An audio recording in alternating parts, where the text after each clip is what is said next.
He o tua mau whawhirai ki hawhiona ko i tuk taimi ma mau tō. Whainga maare me monua taimi mau rawe ai. Mau whawhirai ma o Folofola ke whaiha mau whahino hino. Ke mea ke mau tui ke mea ke mau mo ui ake. Pega inga tai ka kutofa e hala ke whinangaro ke mau fōwai mei taimi ki i tāni tina. Mau kore ke tatara po uri mau ngai tamai. Whamolua ngō mau ngai loto maka pa ke alofa mua e o tua. Tuma ke ring mau lau mare manu ni ke hiko vewe me ngā hako tō pēr kovi me mau mo ui. Ka rao ke mau tarianga vai o Folofola, ai kune mawhai ke wha mo ui, ho mau lau mare, Jesu Christ ko aro ko mau wha mo ui. Amen. Ko kore ke uwhangai penga i tara whatapu tō pēk wha whaket pa me wharen ka tā mua mau mawhapalu. Whakota tā proklama wha wik kone lotu tohi tapu, a lotu o whaihan whainu ki tau tolu, ki ai me he tohi tapu, ai mea ke tau tui ki ai me ke tau muiak. Pea koe halai au ko tofa e o toa ke tau fōai me kaim ki i tāniti. He koe koe lotu tohi tapu koe eit ko sisu kalaisi pei. Koe e une whainu hina ki tau tolu, ke mea ke tau tui ki ai me ke tau muiak. Pea tau whurong mai whukene tohi Ngaue, tau main ke wahe wa tolu pa ke vesi uraki ke tātaha. Ai a koe kamata ene ngai whamau i o Paula, i he ngahi whakamau anga. Tara whakelau maari e ki ai, tari mai ngahi hai, mai ngahi whatanga ke ai Jerusalema ene ku hai ai a Paula. O whamarat mai te tau dora Folofola e kasi sukuraisia mati wa honga fulu, pa koe ves tāwhitu ke taha hiwa.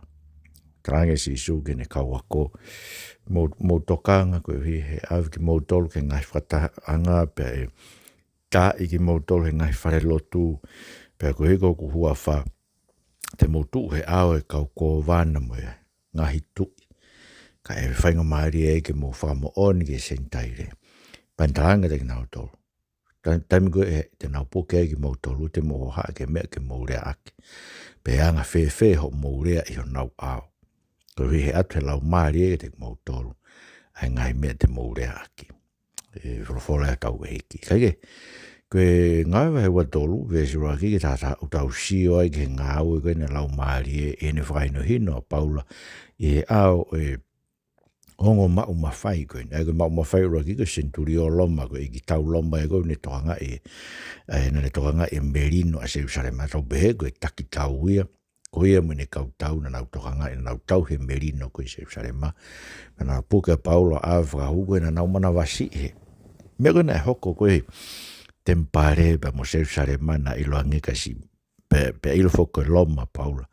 Pe nau awerewa Paula o tuk prison. Paka ahene tahau ni whakaukau ke o mai ki he ao e whakamau anga whakasiwa. Whakamau whakasiasia.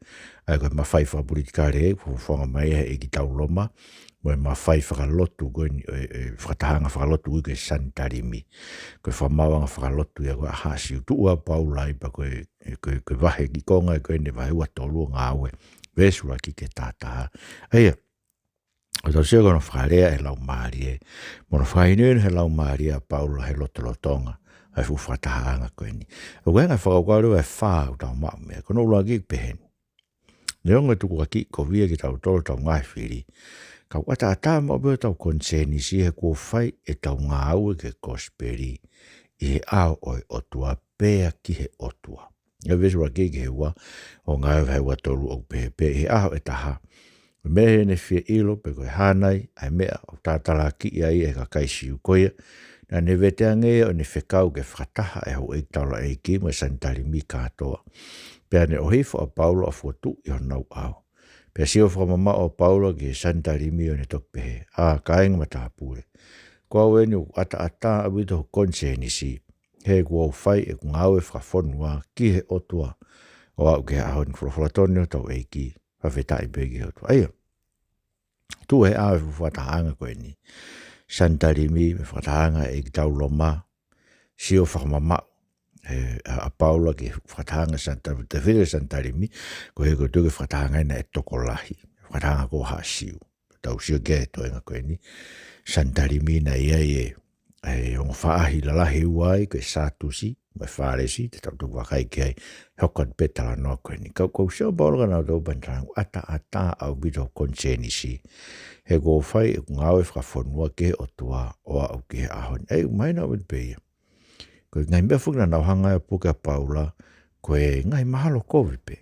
Nau whakawau na rau se ke hukosini pe, whanongo malanga'aki paula toku e uikai koe kakai o tua ia e kau siu, uikai koe whare tapu koe tempare ka kono moni foki, koe whainihino koe ne whai paula o ni pehe.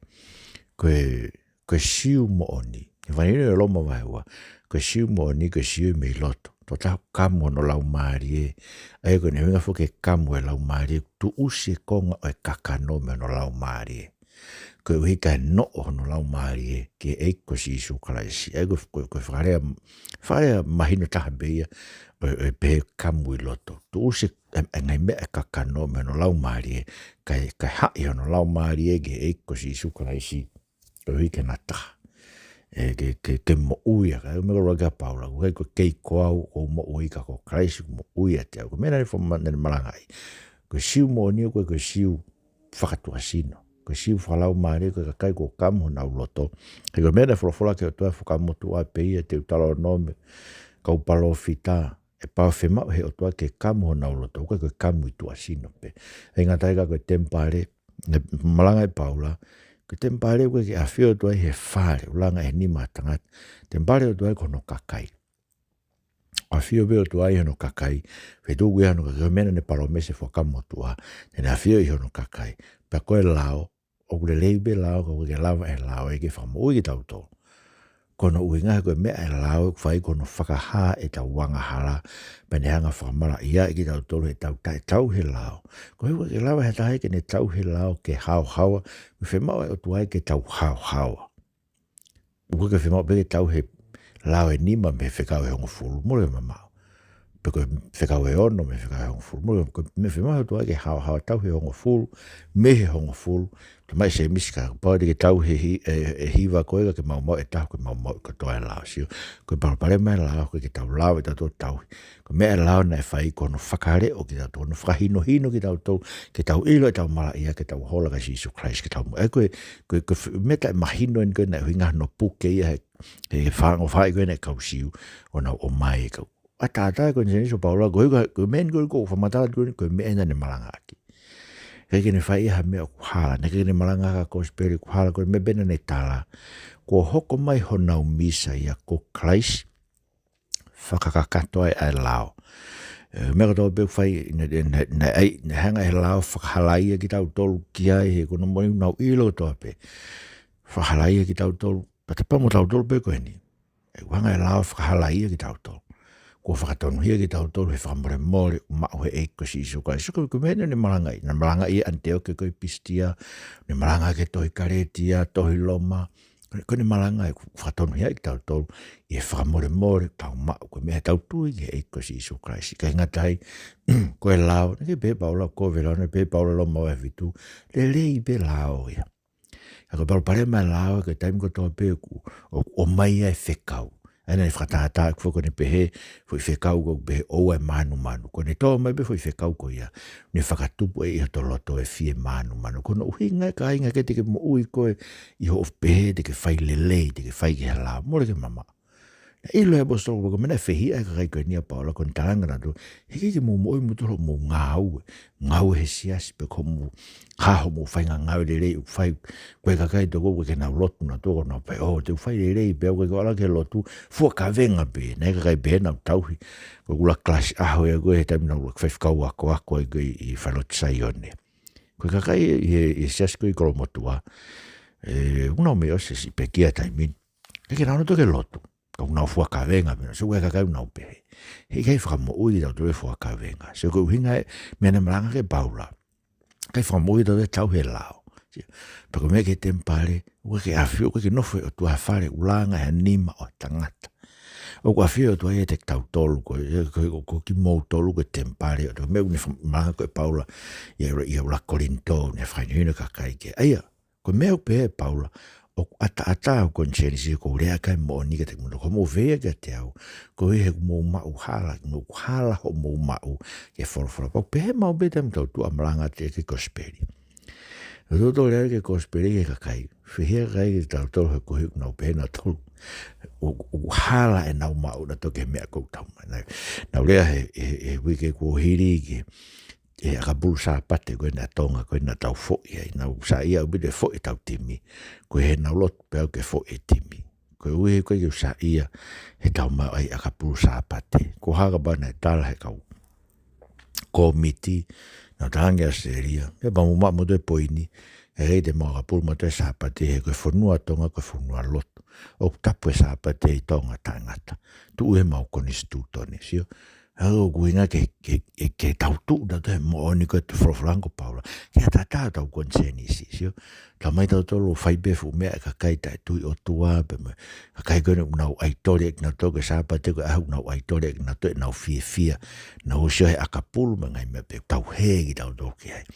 Ka tonu ke atata tau Konisenisi.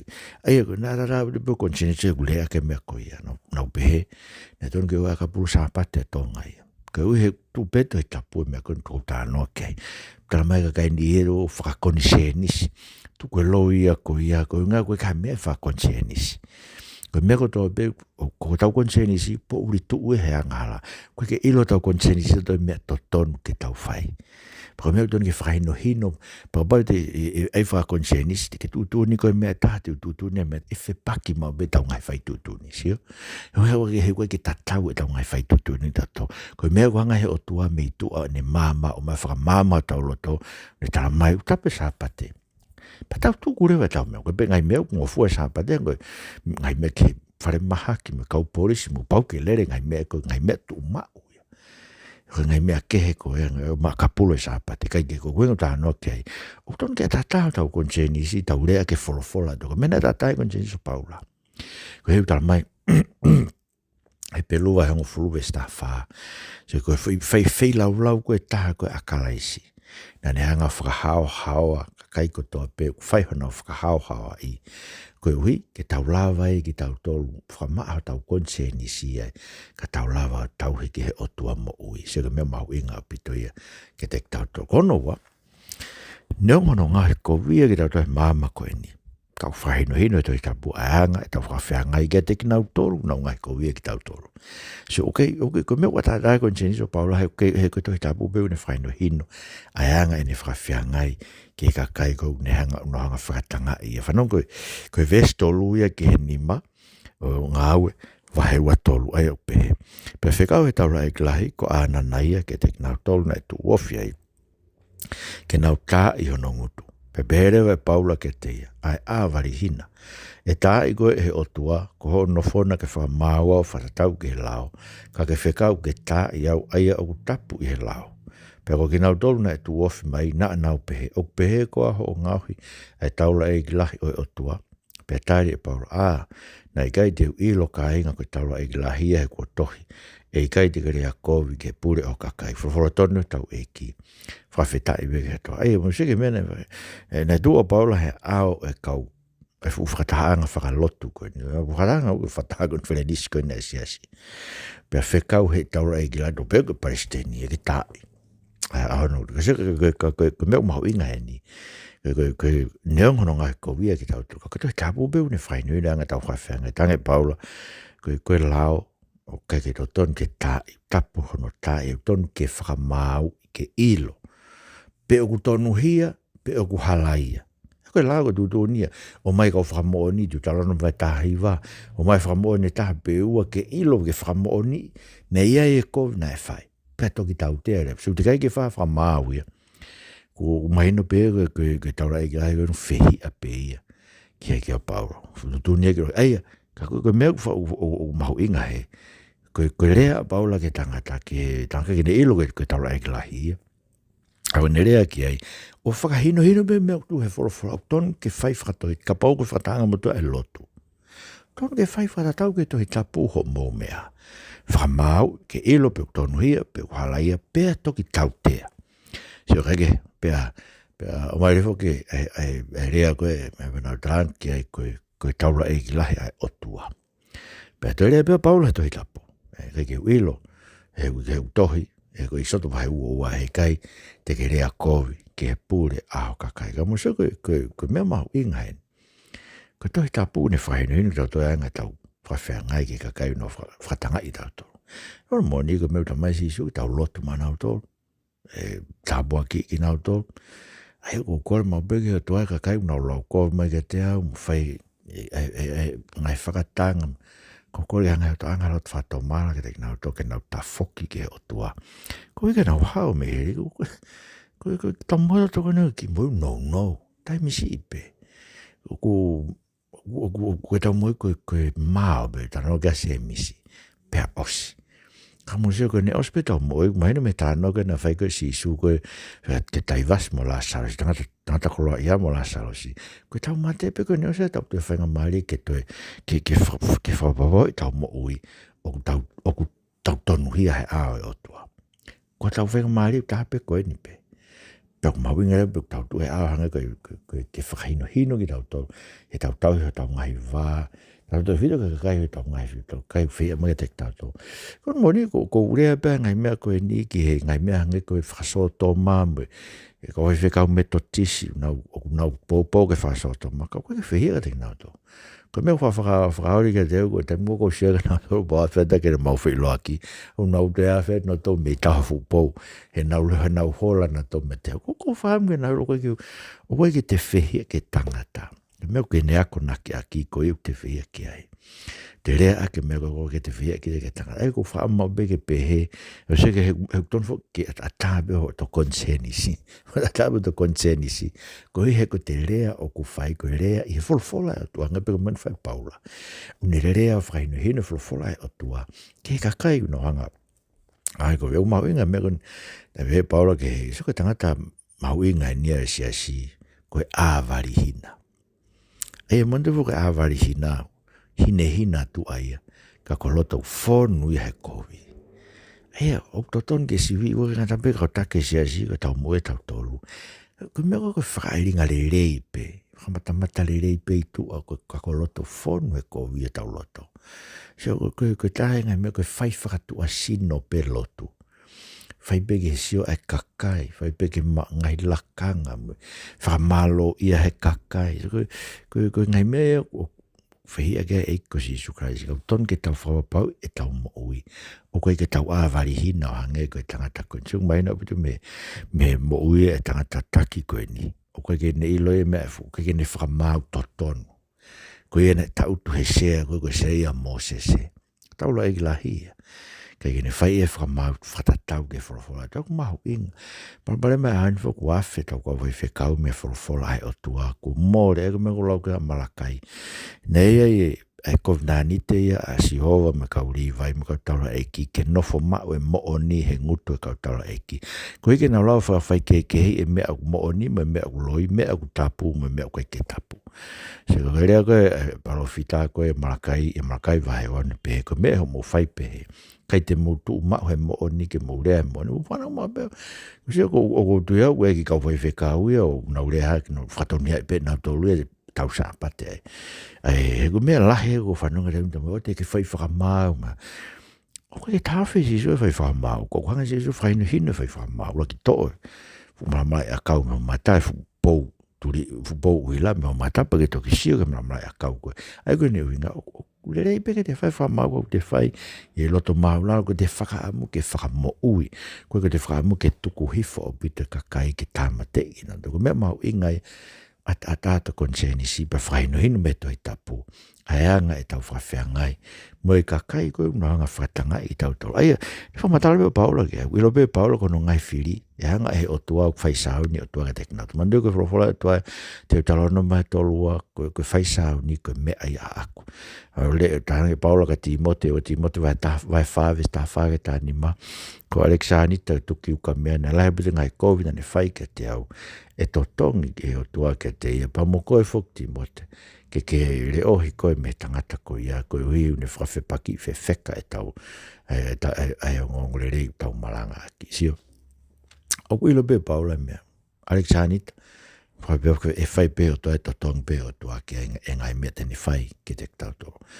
Meu tau whiwhi peo toke lotu mai ka kai koe nuna au whata i tau ilo koe o toa teni whai ai whamau to tonu. E ngata ika ko pita, ra pita wahe wa. Pita taranke kai mo uiho mo tau atai nā pe ua hoko e tau atai nā koe me aia ke whakakofu aki ai tau whai kovi. Ka tau mo ui ko kau tamai eke o toa. O tau whakapapa ke tahe ko toa pe. Tau ofa ke whamire ka kai lotu, a pasia ke o tua, whakapapa ke tui. So, ue pe ngai mea behe, non ko tui, le tanoka paula, ko paula fuk nei mate, mo pita, nei mate, ko hanga he tui, ko sisa tutuni, ke tamate ki nao, sio. Whakapapa pe ke tui. Eko mea rea wit pe. Whanau pēr ke no mai koe ni tau tui tō ngai, tangata whasotoma ke hoko whamau tau whanua, mea whakaroroma pito e bako tui ka mea whamara ie ke whanua, ka tau whapapa pe ke tau tui. Nea koe ngai whai tui nio, pōke ni whai ka koe, mandu e tu pe muia he ao e otua. Te tau whapapa pe ke ai, kai ke, koe ngai mea pehe, whai nuino he toi tapu, ai anga e tau whakawhea ngai ke ka kai, uno anga whakatanga i tau tolu. Ko mea lai pito mai si su ofa ki o whiri, lot mana au tolu, whatafoki na tolu e otua, me whamara ia, o na tonga tu nok mai ke tek na tu me no tolu leo o tau ke ilo ka kai ko to be ko no fa mahia ki tau ton no manuki me no ko vi ko amanaki e te tu ai pekia ai ko ngau vai wa tolu e vesio no ke valu pe he ilo e paulo ko potu e taha ko ka satus pe ko potu e taha ko ka fares e ranga o kalanga he lo tonga santa limio pe kai ngata pule ko au e fares ko ha ko fares ko mea tau amanakia io ai te tu ai pekia. Ko ia o e kea ai au. Penerea behe, na hoko ai o fetu usi a kau wharesi, ma kau sātusi, pea mawa he ua ai whakataha. He o kulau he a sātusi, to kua kui kai hatu e tu. Pea haangelo, pea lau maarie, ka o kutui ai haa wharesi, o kui ai whakatoa. Folofola tonu tau eki, whawhetai begi hatoa. Ai e tonu ke ilo ka kai katoa beko, tau whamamahia, koe hui ka tau kōsperi, ko malanga'aki o amanaki o te tu ai pekia. Iyo te tu e pekia ko toa pe.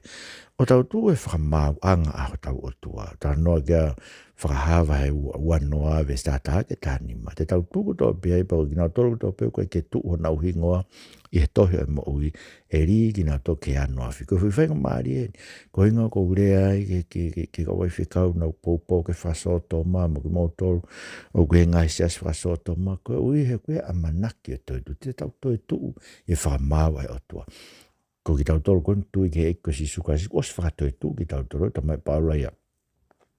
E wheso wahe ua o wesi whaa ki he ono. E ko ki tau tolu na tau mate ma tau kaunga bekia mo Christ. Pea kaunga whakatoi tu ki tau tolu mo Christ. Pea kaunga whakanofu ki tau tolu mo Christ ki ngai whi tu o rangi. E koe ulaki toi tu uia ko ulau ke ta noa kia ia. A sioni e whakahawa he wanoa. Tau kauta toi ulaki toi tu ui ke ki tau toi hika ki tau te lavea ki tau tolu he mate a Ngaue he kunu tau kauta tu lak te tu tamai sisu tamai be sisu ke te tau tolu i ke te au mo ki tau tolu ko au beko te tu mo i mo ui sio ko whamai whai ko sen vai tata hai i longa aia mo ui mo tui pi tai ke te neongo tene mate tene mo ui pe sio o mo ui pe kau mate e kaisi he kunu me kone tanoa ke sisu ke kau satu si Abraham Isaac mo se kope ko o tua o Abraham Isaac me se ko pe nau ke mo uipe neon ko nau ngai fonua loto tu Israeli ahon ka ko mo ui ka tangata pepe mo ki tau tolu kon tui ke he ko si so kas ai o don ke ilo rego to be ko mena e sa Paulo ko ka kai ko tu e famau anga o ge fare si me sa tu si pe kalanga le va Paulo kai ngata pure fares ko ha ko fares ko me o tau amanaki ai ko ngan tau to fares io ai te tu e pekia koia o e ke ai au pe ha ko fetu se fares me satus ai ko satus si fok ko na do le tau pe ko ka fra materia ia ai ahoni ko ke na tu na do le ku ya o pe ko na pe na to ko mate ko ne o sipe ko ke na tu na to ku ya he mo he van ko ke ha fra ma we ke fra ma we ke to me pango ko vai ficar o goni no popo ke faso to mai a ni ngai ses from to di no kamata no to ke no alu no to ke tu kunga ko ya Ko no inga be fogia una no popo ke ngai ulunganga whakafuri ki vanu koe ni koe ke nau tui no tolo ke otua koe o kaha otua ke nau tui ke toi tapu ke otua toi tapu ko ngā whaka koe otua toi tapu ne tau whiu mea koe bako otua toi tapu e ne tā mai tene whai whakamau ne kotofa ha aho whakamau ai tene whakamau au toton mai ai kakai ko topeo māman kune hanga o mai e whakamooni ke mea koia, ke pau ke ai whamau, i he toi tu a kalaisi me pekia. Ngā vai tā whitu e vestou taha, o hinga tau ilo pau ai, he kua toi tu e whamau, ko kalaisi koe te tau tu kātoe ao, whamau anga kalaisi, ua korin tō vai ni mā vesong raya. Paula koe whāresi, seo koe amanaki o toi tu, o kune waheua mau pe ia e kakai ko tōpe. So mea na hau koe whakatahan koe ni, ma vai ua e whakataha. Koe koe kau sātusi, koe ke nao manaki na tōruia, ki he vāni mo hei, ngata pina tō koe mo ui koe materi epe. Koe kau whāresi, nā nao manaki na tō ke toi tuu. E ai toi tuu e sino, ka nake ke nao hangana tō tāri e ko si sukaisi mantu. Pao pare mo be whāresi, koe kau whāresi no whengangai mo be tomo sisu, e nake ke nao tui na tō ka sisu. Ka koe inga hanga e paula ai e mea koe huiwa he koe whāresi, ukuna sio ke whakatahanga. Kaike. Koe amanaki, koe mo ui e kau kare stendo lahe ahon, koe mo ui whakasātusi. Koe ke tau, ia tau ilo pia toro kia he vaini mo hei, tau whakaukau tau koe mea Ngaue. Sio koe ke tau hanga tau, koe ke tau wharara tau ke mea talamai e otua. O i kai koha tau Ngaue, tere nā tai whapore. Tau wharara tau wiwi, ke tau hanga Ngaue. To kua he vani mo i tangata. Pa koe me kau lotu ia, o kai ke nau fie whanongo na toke Folofola, ka meu nau whaina toke au kai, me whaina toke ngai hu whei lau la. Pa whalawe me ke au kai a haua taha, au kai e seta, koe haia, me au kai tāniela. Ai nau tole ngai hu au kai la. Ka kai tango beta ki ai vei ho ulu, koe meu talamai Folofola kai, tamai koe mea fo owe na ia. Nei kia me pehe, me seo, ke nau whi tuku lolo ki nā toke. Me upet koe ke ramai toi tapu, koe ke malanga kai whewhine, o wheka kai whine kai, koe mea fo owe nei, sio? Koe ke nau tāre nā toi Folofola au tau oto. Aia, koe kau lotu whakasātu si ia. Koe ke nau hanga, koe neongo e nau nofo amanaki ki he vani. No whai nā tole ngahi ulunganga e ngata pe nau mo ina to i heni bea ngai pe koe kau sātu si. Sio, au ton ke whatokanga ki tau tol ki ai. Pe neongo e kau whāresi. Neongo na hanga e baula.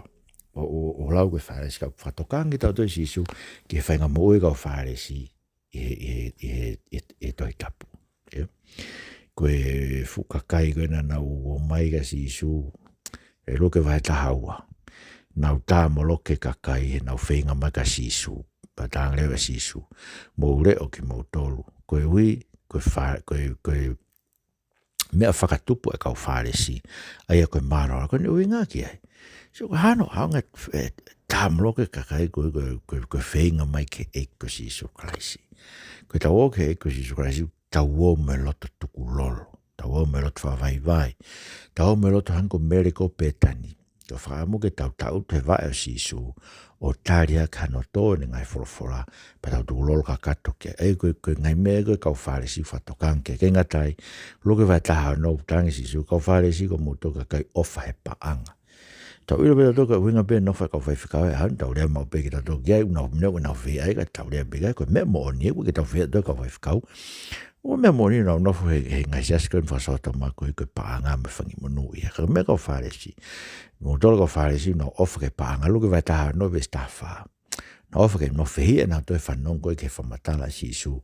He kai teke lava eikea ka eike ua. Eiki mo e kolo he teke ofa ke tākari ake ta. Koe mea peo kuhoko ni tau sio ke maman. Keke, tau whaam ke ona whai tau mo ui. Ke hange koe mo ui e kau whāresi mo kau sātusi. Ka whai tau mo e tau toka ka kai tau nofu os whakatoe tū ki tau tau e eiko sisu kraisi me tau tui ke teia. Pea o kuriri e tau mei, o tau siu tau toki langi e kumeu, tau e tau toke mate o tau ngai kupkoi mama ni whi au waki ai anga uri, ai havala, ai hori pango, ai manu, ai whakasotoma, ai whakaperepere, ai whaakona. Ngai mea kou tau e tau toke mate ngai mea koe koe tau manaki e.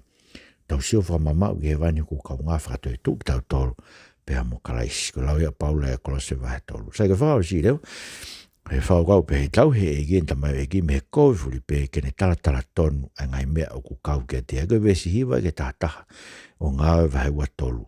Pe nai hoko hafu wālau pe tutu haka ni ihe kau skala i pe nai kau ke whalesi.